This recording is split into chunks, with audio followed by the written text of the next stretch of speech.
Welcome po sa ating My Farm Project. Gusto ko po kayong bigyan ng update tungkol dito sa pwesto ng aming mga pabo, which is isa sa mga paborito ko pong pwesto po dito. Pero pag nandito ako, laging galit itong barakong pabo na ito sa akin. Galit siya. Gagalit yung pabo sa akin. Ito kasi sinisilip ko yung Sinisilip ko yung pwesto nung nililimliman ng dalawa niyang pares eh. Nagalit siya. Hindi ako tinitigilan na itong pabo na to. Ayan siya. Galit na naman. Dun sa kubol na yon, may nangingitlog ulit doon na isang pares niya. Yan very sensitive siya gagalit. Ito yung place nila na kung saan sila nakalagay. Ikot-ikot lang sila dito sa nalalagyan ng lambat. Nung wala pa dito sila papa, nalagyan ko ng lambat yan eh.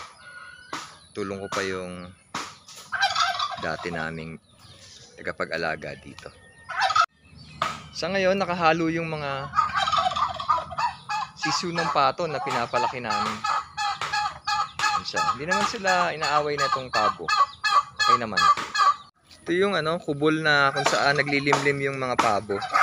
Diyan sila sa loob niyan. 27 itlog daw yung nililimliman. Kaya sana iloobin na mapisa lahat.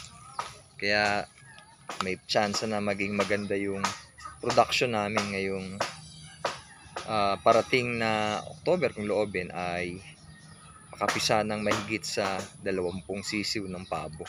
Doon uli, yung nabanggit ko kanina, yung panibagong iniitlogan ay umiitlog na yung isang pares ng pabo.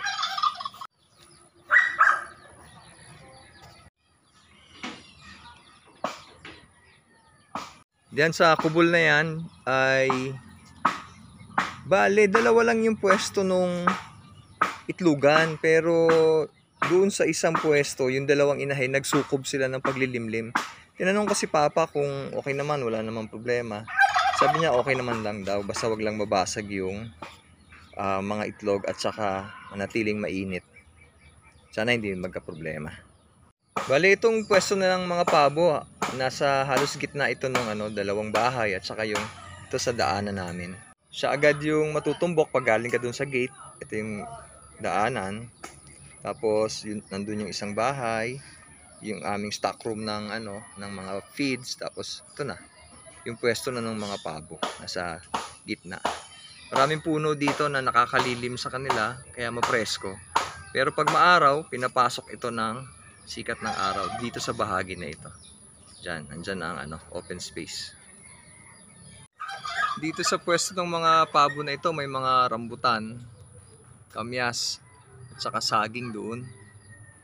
Ito yung binakura namin na nagbibigay ng lilim sa kanila. Hanggang dito po muna mga kasama at salamat sa inyong panonood. Happy farming po sa ating lahat and see you po sa ating mga next video para sa update ko tungkol dito sa aming mga alagang pabo.